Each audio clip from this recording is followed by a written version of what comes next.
Jesus in the Gospel of John. He's just entered Jerusalem, and after he's entered Jerusalem, some Greeks want to see Jesus. And we must understand that all over the Roman Empire, there were Gentiles that attached themselves to various degrees to the Jewish synagogue because they respected this ethical monotheism of the Jewish people. And they were known as God worshippers. And those who converted all the way, they are known as proselytes. So some of these, they went up to Jerusalem at the feast. And there's Jesus, he's entered Jerusalem now. And they ask the disciples, we want to see Jesus, we want to speak to him. So, what's the connection? What's going on here? Firstly, it's about the glorification of Jesus. In other words, that is when he's lifted up. The second thing is that Gentiles will come to Jesus.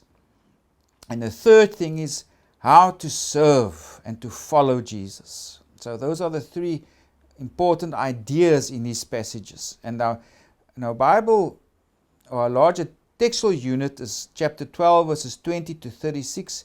That is the Gentiles and the cross. What's the Gentiles' relationship to Jesus and also to his crucifixion? We must understand the evangelist wrote the gospel most probably in Asia Minor and Ephesus, and probably the larger chunk of the disciples or Christians there would have been Gentiles, but there probably were also some Samaritans and also some Jews. But they were on the margins of society. They did not belong anywhere. They don't fit in anywhere because they no longer have the protection of the synagogue and they no longer have the protection or tradition of the pagan religions. We must also remember that this gospel, always Jesus communicates on two levels, the way John writes it. On the one level, he's addressing his disciples in the year 30, but he's also addressing the Christians in Asia Minor in the 90s. So, as these Greeks come, they also represent these Christians of Asia Minor in the 90s. So let's look again at those three issues. If we see there the glorification of Jesus, or where Jesus is lifted up, because he says there now, in response to the Greeks who come to him, he says, if we go verse 23, the hour has come that the Son of Man should be glorified. And this is a very prominent theme in John's Gospel. Jesus' crucifixion is where he is glorified. It's not defeat. It's his moment of triumph. It's where he'll be lifted up to be crucified. And this is one of those double meanings that we also find in John's Gospel. So this double meaning here is a bit like somebody scoring an own goal in the World Cup final, and then later on he's voted the player of the year in his country.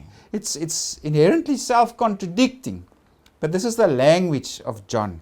Jesus' glorification, or being lifted up to be crucified, is his glorification, is where he gets exalted. And this is a strong theme in the Gospel of John.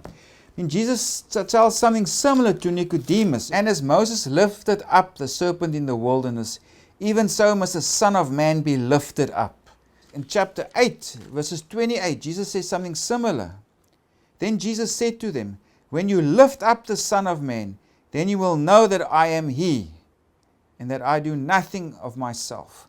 So a very prominent theme is John's Gospel is that Jesus' crucifixion is where he is glorified. That is where exalted to a place of honor. And now the second theme in our immediate textual unit is that where all those Gentiles will come to Jesus. Because we saw at this feast now, the Gentiles came to him, they wanted to speak to Jesus. And what's also significant is that Jesus says the following, and if I'm lifted up from the earth, I will draw all peoples to myself. So Jesus is addressing these Gentile Christians there in Asia Minor also. I've been lifted up to be crucified, but actually I've been exalted. I've been glorified, exalted to a position of honor.